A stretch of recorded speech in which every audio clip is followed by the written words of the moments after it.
Okay.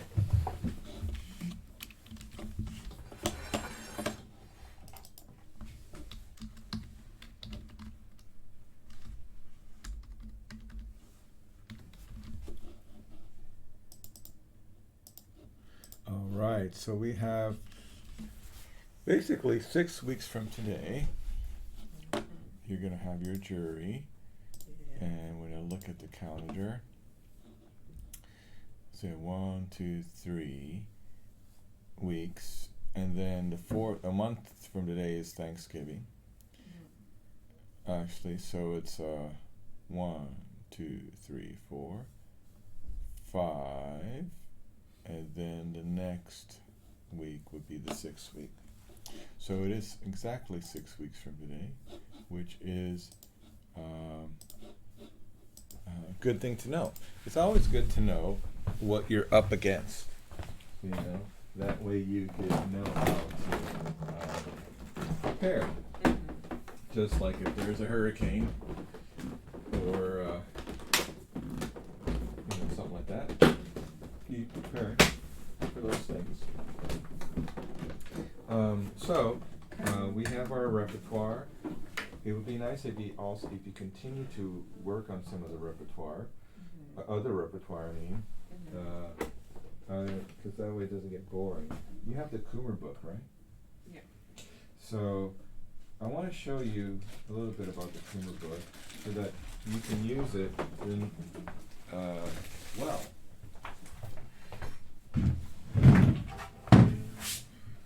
As well, I mean, so open it up to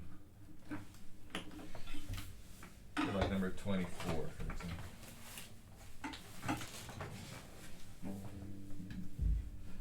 So after page 40 or so, you start to see like these numbered duets. See? So go to number 19 actually. He just passed it. It says position pieces. So these are pieces that you can use for positions. Yeah, go ahead and open it up.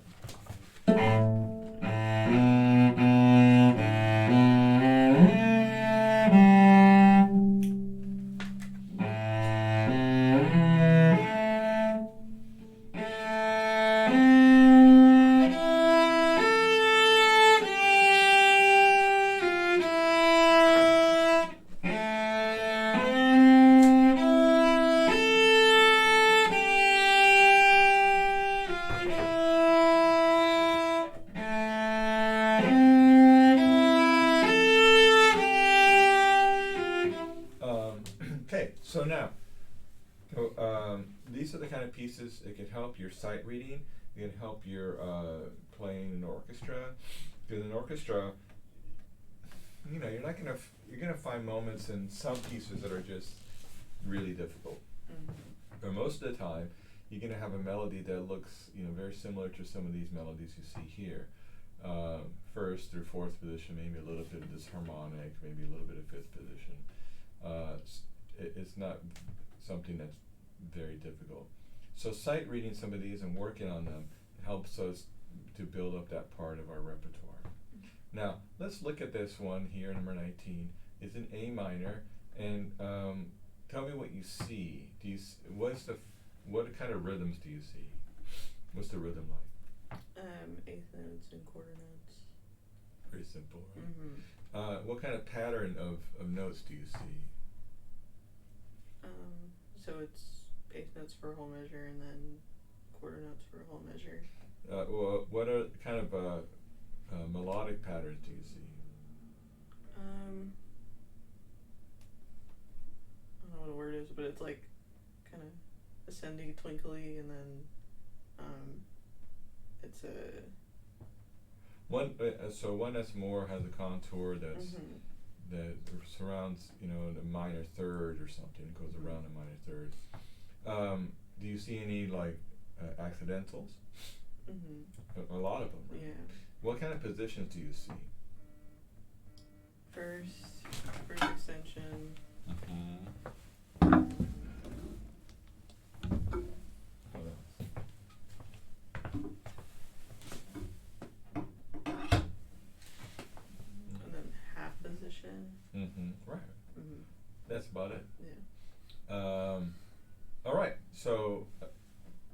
fingering patterns are like 1, 2. We got the extension, half position.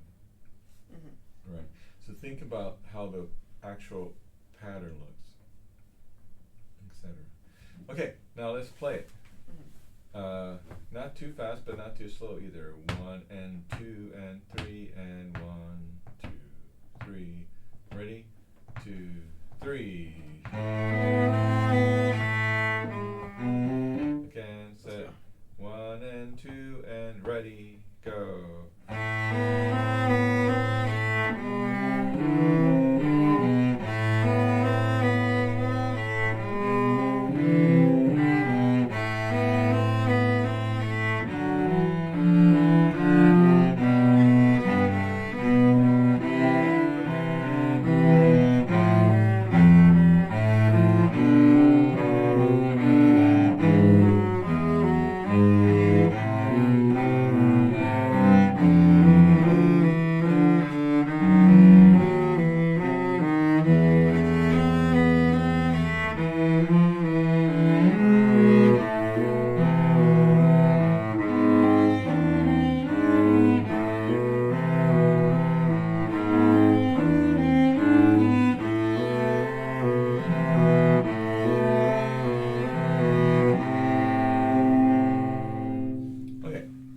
Sharp there that wasn't supposed to be. Mm-hmm.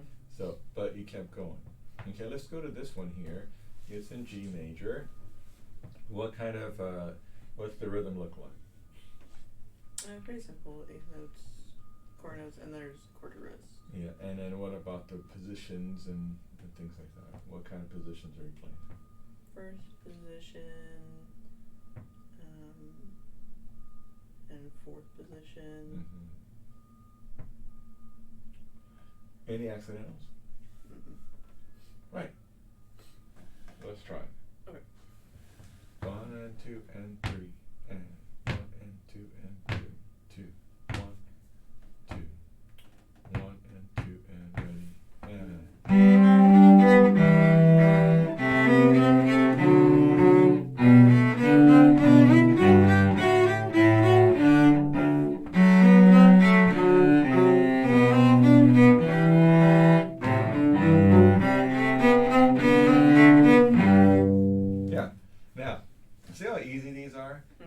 What I'm trying to do is teach you to, even though it's easy, go through kind of a list of, okay, what is going on here? What do I know? What I don't know? What is the outlier here? Is there something that's like shifting really quickly? Is it a weird rhythm? Are there a lot of accidentals all of a sudden? Is it a strange bowing? Identify what's different. Also identify what you don't know. So as you keep going, you say, wait, what's this? Let's study that, because you could probably read everything perfectly, but maybe there's a weird marking like a turn or a trill you haven't seen. Mm-hmm. And so, now let's move to number 24.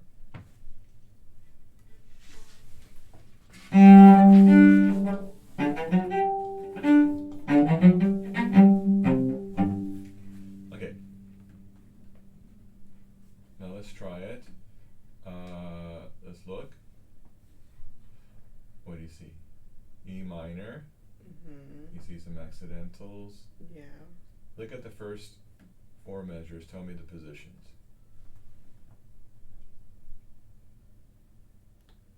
First, second, half. First. Mm-hmm. And then after that stays basically in first. Mm-hmm. Now look at measure 9. It's on the C string. Mm-hmm. Then it goes to its second position, Mm-hmm. then kind of half position between third and fourth, low fourth position, I guess you could call it. Mm-hmm. Then back to second position with extension, and then back to C string. So those 4 measures are really 3 measures of second position, one of which is extended, and the fourth, the outside measure just here, no extension. Mm-hmm. So we're using this pattern, and this pattern, and then this pattern with extension, and back to this pattern. Mm-hmm. So that's the kind of thing you got to be thinking about as you play, to help you understand where you are, so your sight reading is much more secure. Mm-hmm. So let's play those first. 2 lines. Yeah. Okay.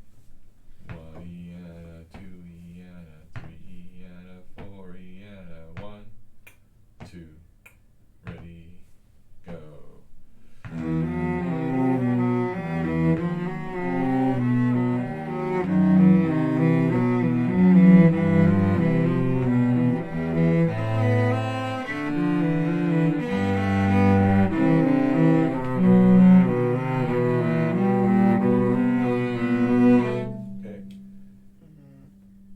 What did you do? You played an F natural all of a sudden.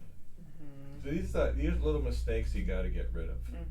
You did an F sharp before, and there was no F sharp. You played F natural, and there was no F natural.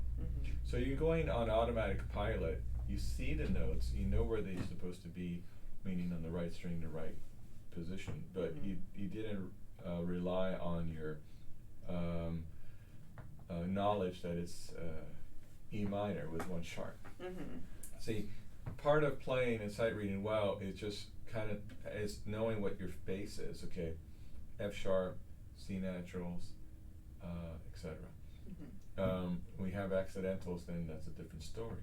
But if you could have seen the whole passage or the whole landscape, you realize, oh, there are no accidentals. I'm just going to play what's in the key, and that is what you hang on to. Is that and that is the automatic pilot you want to go to, not to just like, oh, just pluck down your finger.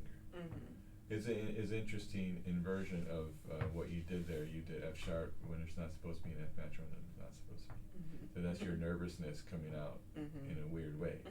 So, but when you're practicing, work on those things.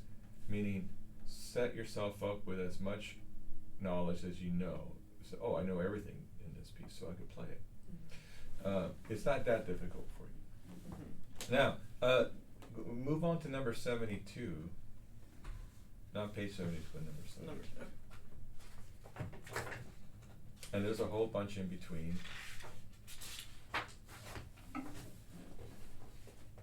So these are exercises in style. And they have more shifting, it's more interesting, have more dynamics as well. In this one, you want to also practice your expression. Can we try it? 1, 3, 4. 1, 2, 3, and 4, and 1, 2, ready, go.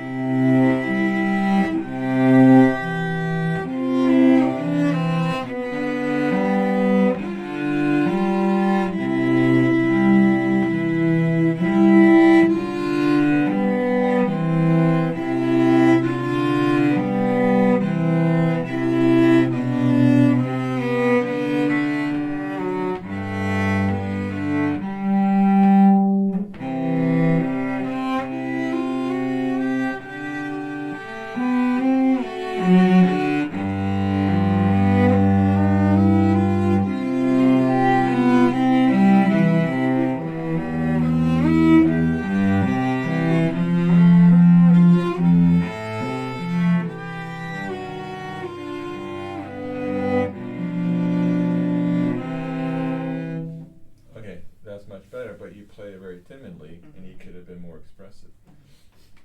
And when you're trying to be more expressive, just take your time and exaggerate more than you think. Okay, we could put that book away, but these are ways that you can use this book.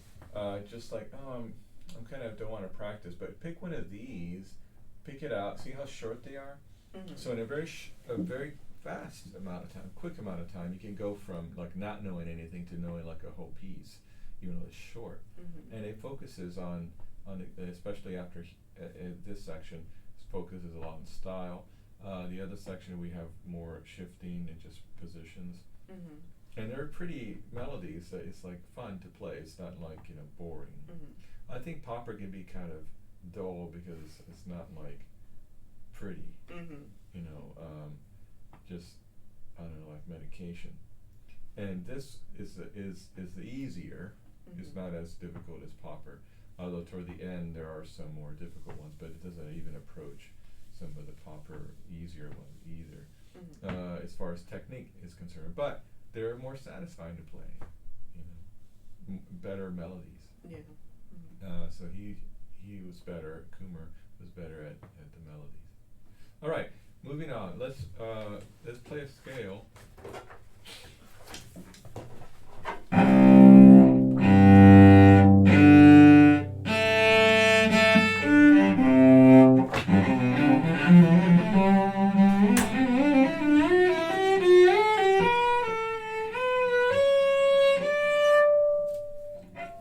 Okay, so for your jury, you're going to be asked one major scale from the G string: G, A flat, A, B flat, B.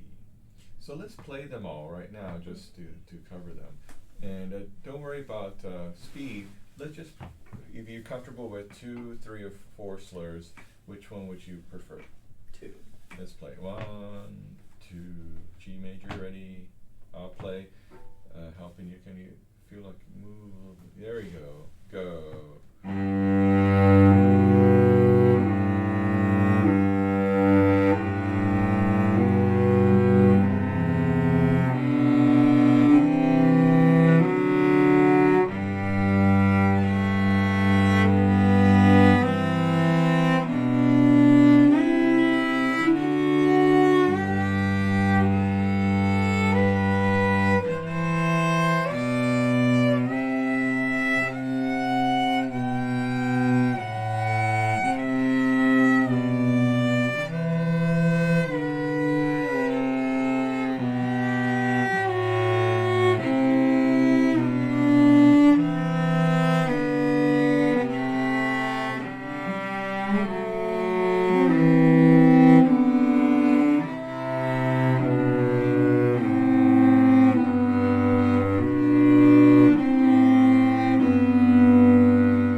A flat. Instead of finding it this way, go to the first position. Find that one. And then extend back. Go. Yeah, so it's a lot farther than you think. More. Ready,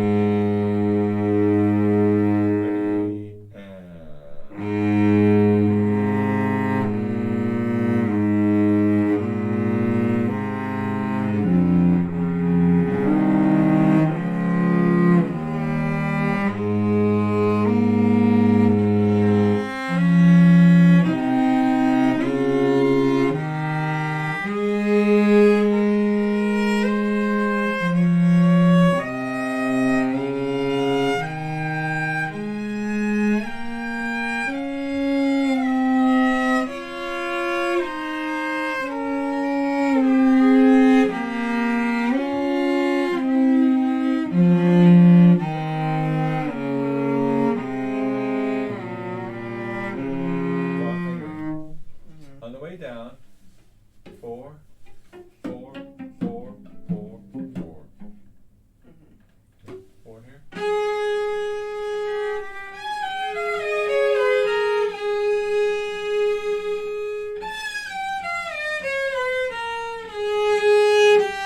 Play up, and then down. Okay. You're in the beginning of the second octave, the middle octave. There's no 2 here. 4, 3, 1. A flat, T, and then whole step. Let's start the whole thing and go over again. It's easier. Go.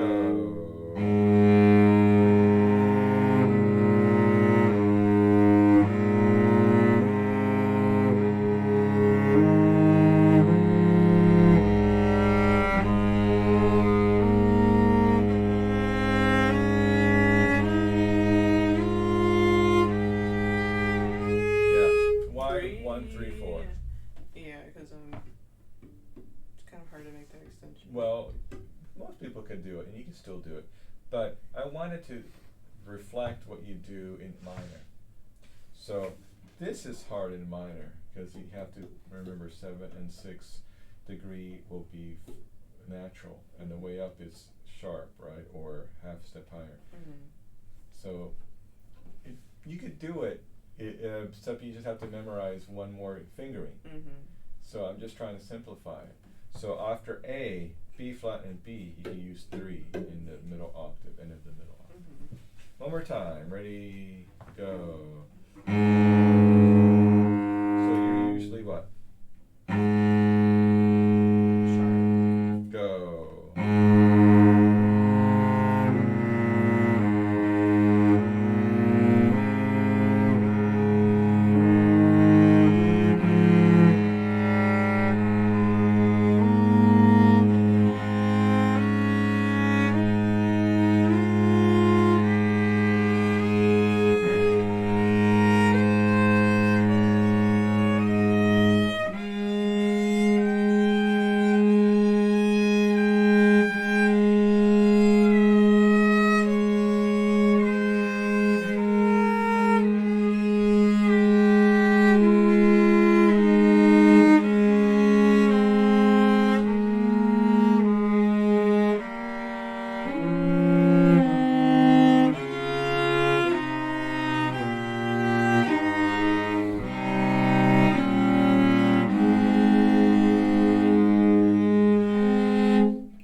Third finger up here. Ready, and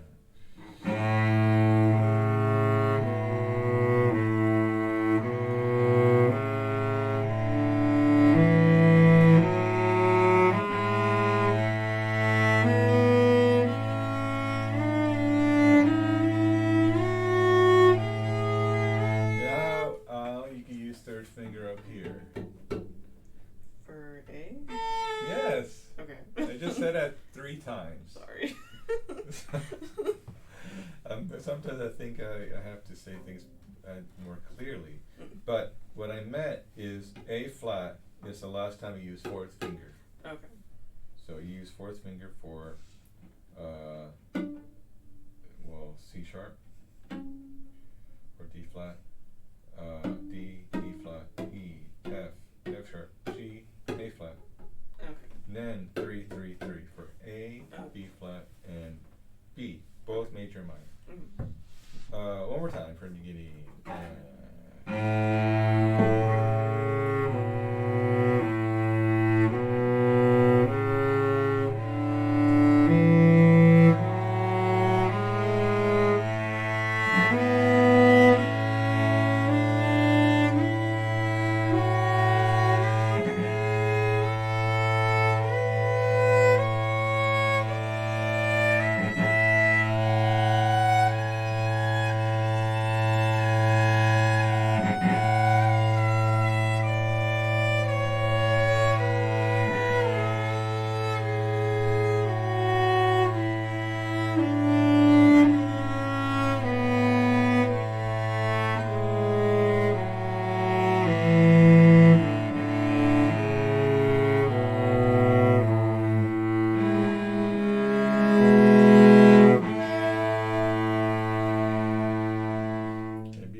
practice those.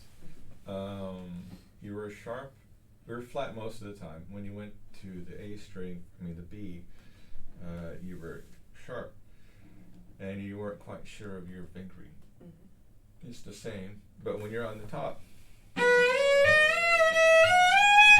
gotta kick that out. Mm-hmm. Right, 'cause you went. It was obviously sharp, so you gotta get used to that, getting rid of the second finger, because the half steps become closer and closer together. Okay, so now I would encourage you to work not only this speed but with the other rhythms, because it just makes you better. Mm-hmm. I realized for the longest time I was making my students just play one really slow scale, but it didn't help them. Playing this system will help you. Playing the thirds will help you. Playing the arpeggios will help you. Try it. You'll see. It helps you. That's what a lot of people don't understand. It's like, it's there. Just try it.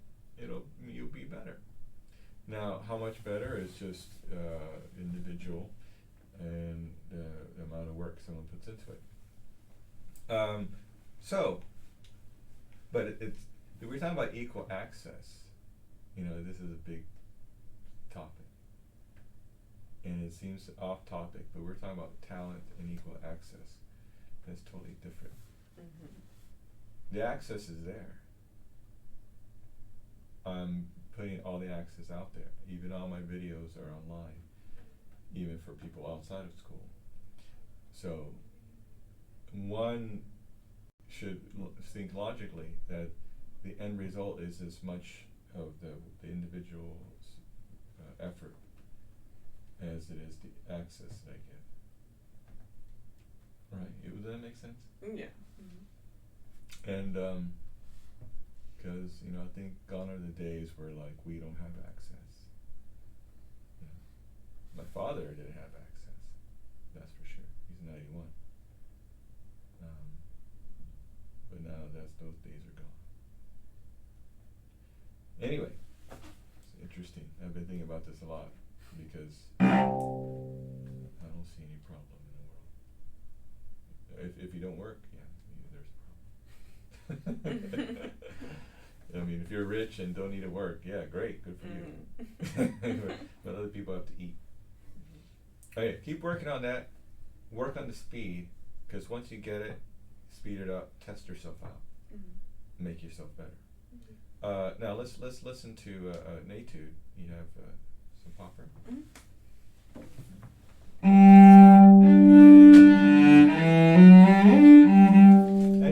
And Dr. Burrell's list. When you feel bored about practicing, just look at that list and do one of those things, or even a couple, and just like, oh, okay, I could do that. It's quite helpful. Yeah, I was doing it over the weekend. Good. Variations do what she says, help you avoid repetitive motion injury, and it helps you see it from a different angle and helps you hopefully understand better, and it helps also to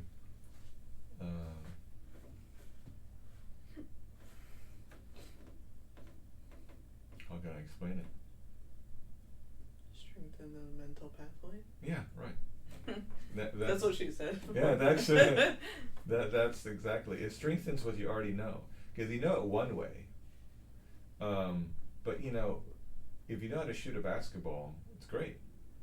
But when you play a game, there's going to be a defender in front of you. They're going to be running, all kinds of interesting plays around you. There are different pressure situations, like it's fourth quarter with like 2 seconds left on the clock. Can you make that shot then? Do you understand? Playing practice, and playing it once correctly doesn't mean that you can play it. So these variations honestly help us to recreate or simulate a performance situation, because we're doing it just a little bit differently. Different rhythm, a different bowing, maybe standing up, maybe lying down, maybe close your eyes, whatever it is. It helps. It really does help, and it'll prolong your practice too. Because just when you think like, I want to go home, well, try a few variations. The other, I used to tell my students, and I still want to tell you guys this, when you're about to leave for your practice room, ask yourself the following questions. Did I use a metronome? Yes or no? Did I use a tuner? Yes or no? Did I record myself? Yes or no? Now we could ask ourselves, did I use any variations? Yes or no? These 4 things you need to ask yourself before you leave. If you haven't done any of those, you haven't done your practice. So you say, okay, good, I've done all 4. You can feel satisfied. Part of getting better is the satisfaction, isn't it? Mm-hmm. It's kind of like you feel good. You know what I mean? Mm-hmm. You feel good that you did it. Great, I did it. And it's just a little bit of confidence, and tomorrow you come back to it and it's easier. Because if you leave the practice room and you don't feel accomplished, the next day you're going to feel really heavy and tired and maybe not even practice. You'd rather go eat cake or watch a movie or nothing, instead of practice, because then practice is going to become tiresome. So, okay, you ready? Yeah.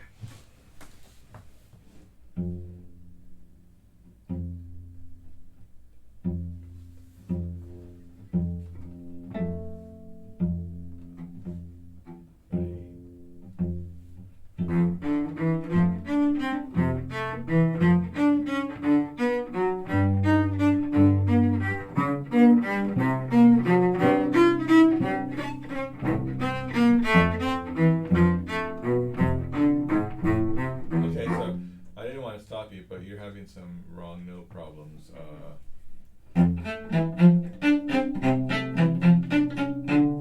B flat. You play. Anyway, I think you know it's B flat, but it was too. This one is not that far.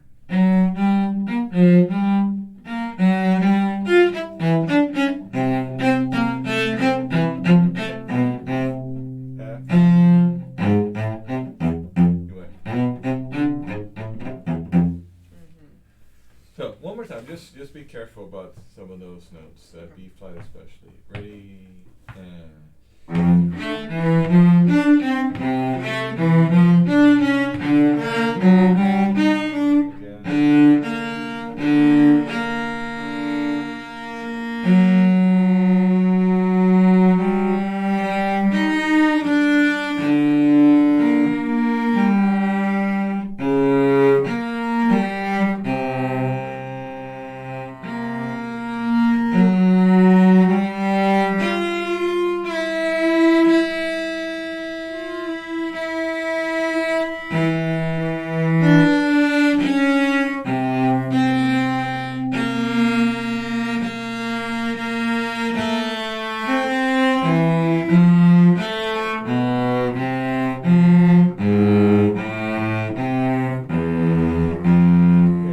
The whole thing. 1, 2, 3, ready, set, go. 1,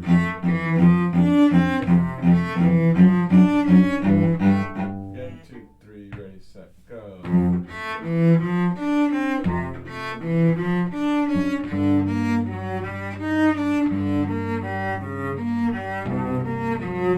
First thing is the back.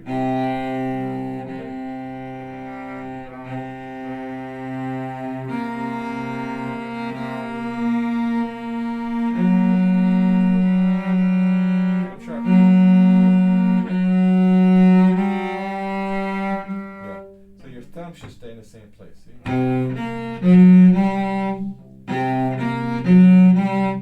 little bit here. Ready? Right. Start that measure. 1, 2, 3. Ready, set, go. Now the next measure.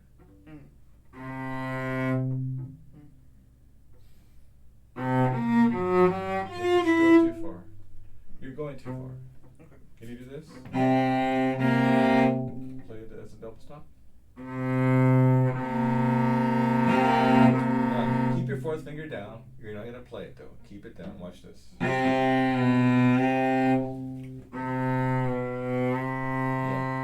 you don't have to go far. Now let's play.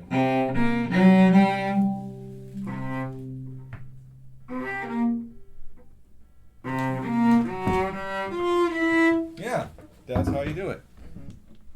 Okay?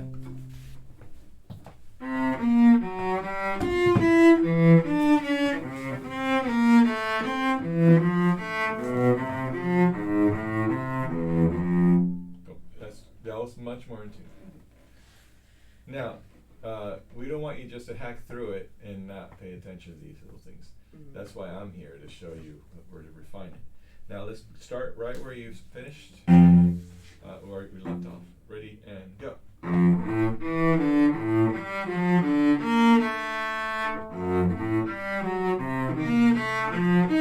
sharp, that's a different position. So, sharp. Oh, okay. Yeah, crazy. How long do accidentals last? The whole measure. Yeah. Okay. So start with the F sharp measure. Okay. Low F sharp. Ready, set, go. So watch. It's complicated. You hear? So you're spread out here. Close. This is like an inchworm. See? Come back. Try. First position extended. G string and D string, no extension. Extend to the A string. Come back to second position. Right. Now try. Ready? 2, 3, set, and go.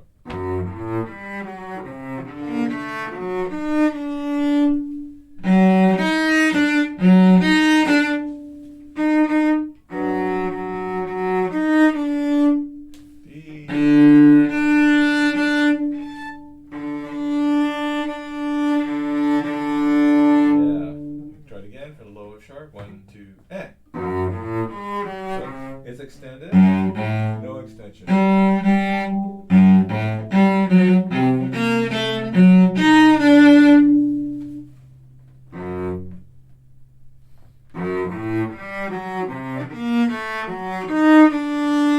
on, ready, set, go. Now no extensions, please. Half position, half position. Half position. It's not there yet. Ready, set, and.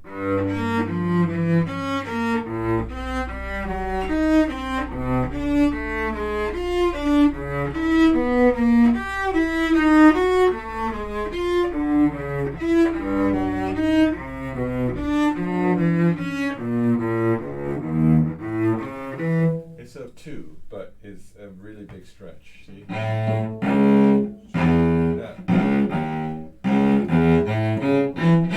Really stretched there. C sharp. More. Yeah. More than you think. No, let go of your first finger, see? Move up. Yes, is easier. Okay. You don't have to keep it back there, because what's the first finger doing next? Playing in first position. Right. So move up. So start from here. 2,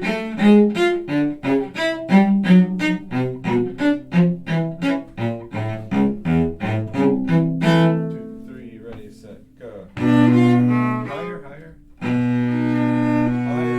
First finger. 1, 2, 3, ready, set, go. Again, ready, set, and go. Yeah,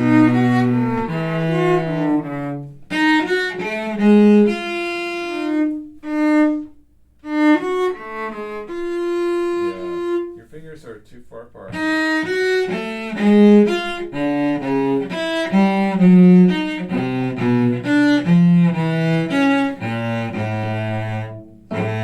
Popper's trying to teach us what? Well, the hand position. See, there's no extension.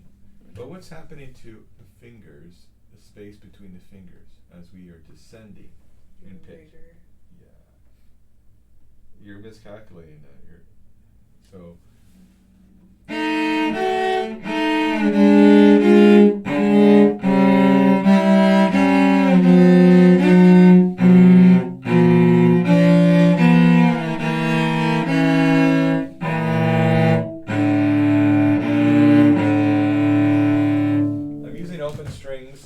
double stops to help me navigate and hear what my fingering should be. You try it again from there. I'll help you. Ready, go. You're stretching to it.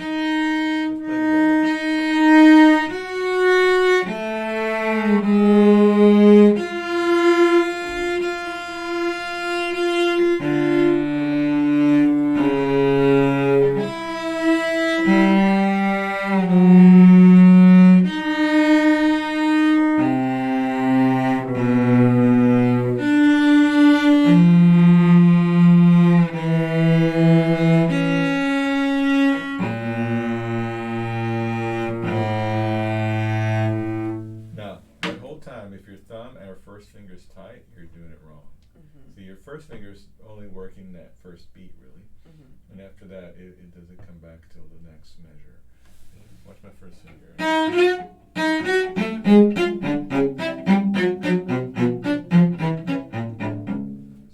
It's like over here, not over here, and not on the string. Just in position, relax, without pressing down. Okay, let's do it again. Do you feel different when when it was corrected? Feels different? It does feel.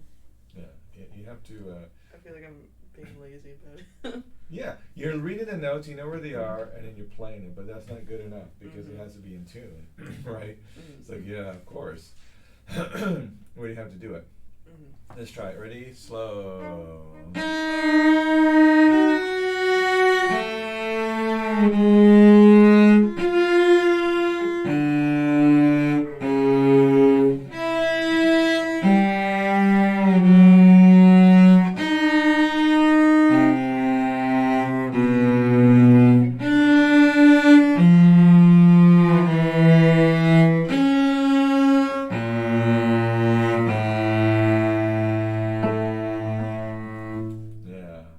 Now start from there, here, and go on. 2, 3, ready, set, go. Ready, set, go. Now A. Let's hear. Second finger. Second finger.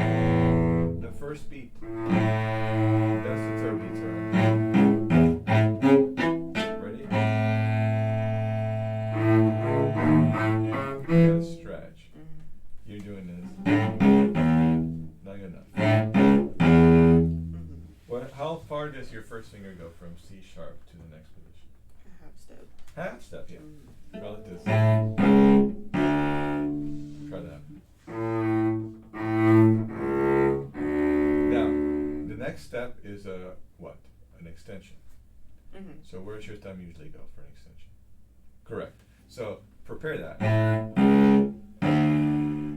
Just feel your thumb kind of hanging sort of underneath here. It doesn't have to be perfect. Just try not to have it back here because it's going to hurt your position. Try it again.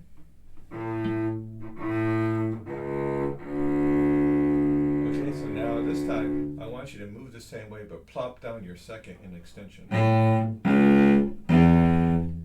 But you're doing this. Like this is the function of that. Okay. Try it.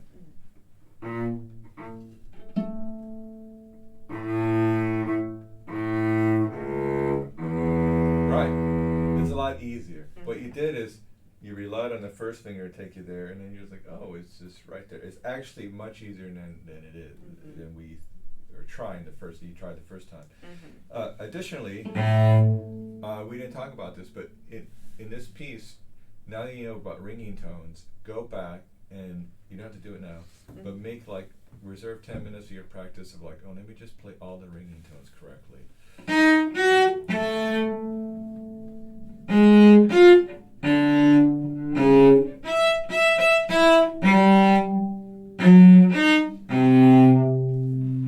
Here's that.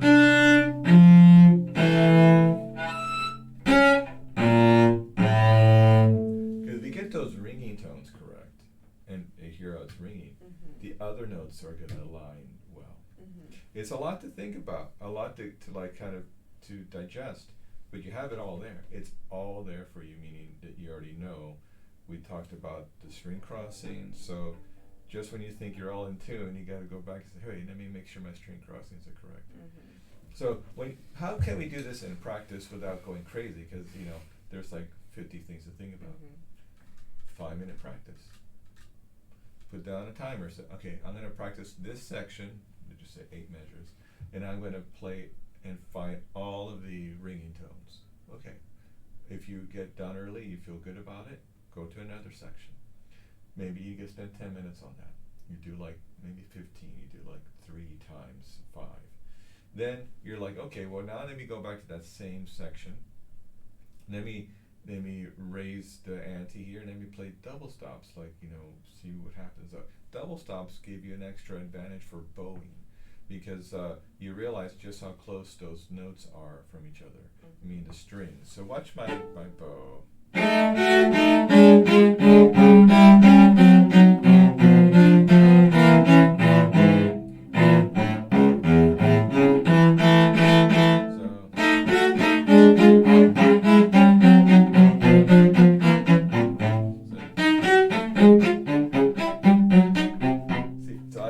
Flipping my arm too much.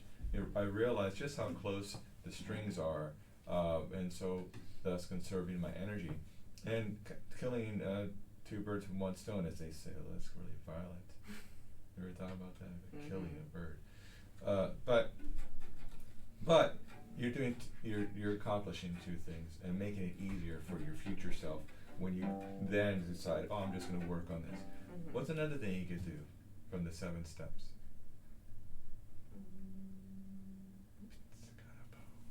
So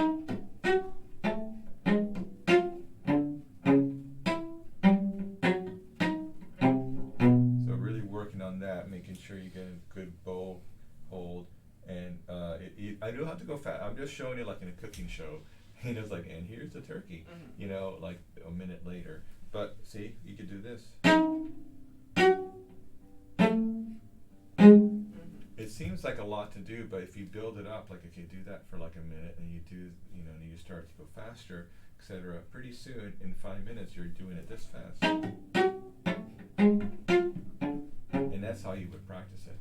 And if you, like I said, if you don't have an idea, go and just have one thing, do it for 5 minutes. If you can't do it for 5 minutes, because that seems like a long time. I know, because I've done it, and I'm like, man, that's really a long time for 5 minutes. Then just do it for like 2 minutes. It's okay. It's okay to do it for 2 minutes. Guess what? It's going to seem like forever, but you're going to do it. And then pretty soon you get accustomed to it, and you'll be doing it for 10 minutes. But that's how you do that. It's not bad. I mean, you could play straight through it, but there are some things missing, mainly the dynamics.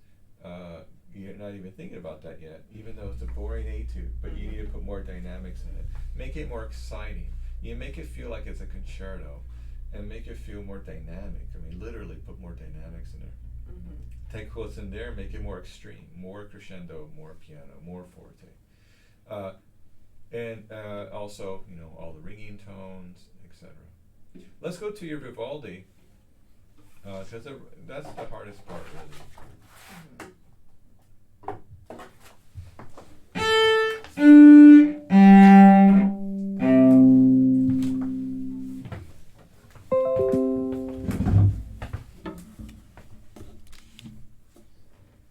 Wow. You ready? Yeah. I'm going to try something here. I'm not going to look at you, see how you play. I always feel like when I'm playing, like I told you about Dr. Cook, and he said that when I sat over here, it felt like kind of impersonal and too far away. Now I'm sitting over there, and now people are playing worse. It's not Dr. Cook's fault. I took his advice. I thought maybe I could be closer, but sometimes I feel like people like don't play well because we're too close. You ever feel that way? A little bit. Yeah, so that's why like you can't win. But you know, when we're closer, it's actually better for the film, for the video. You see, it's easier for you to see what I'm doing there. Plus, yeah. Anyway, I'm trying my best. Everybody's trying their best. That's what I want to say. Is like we're all trying our best. We can do it. The main thing I want to tell you today, and just be very encouraging, is like, you're doing well. It's all there. Whenever you feel frustrated, just tell yourself, wait a minute, it's all there. Meaning, oh, I could use some of these tricks here, some of these steps. Ringing tones. Is there a harmonic that could help me? Oh, yeah, this is the harmonic. Now I know where I am. It's this awareness building. It's not perfect. It's not a perfect system. But you can use it as a springboard, as they say. Mm-hmm. Okay, ready? I can see you over here.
Okay, that middle section was a little bit strange. It goes to D minor or C minor?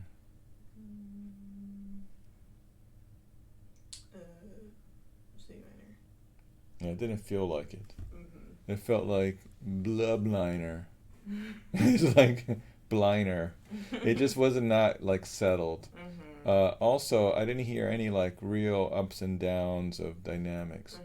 Imagine more of a floor and a ceiling, the floor being the piano and the ceiling being the fortes. Okay.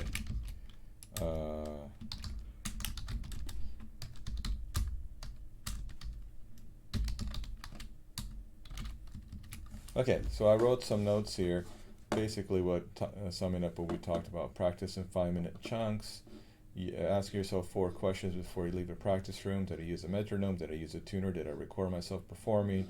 Did I use variations in my practice?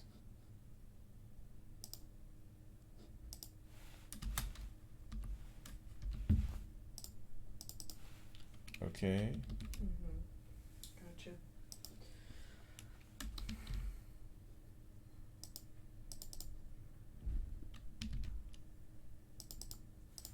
Oh man.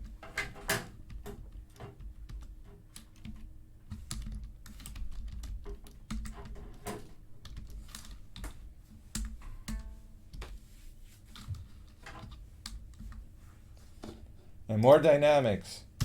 Yeah. You could always have more dynamics.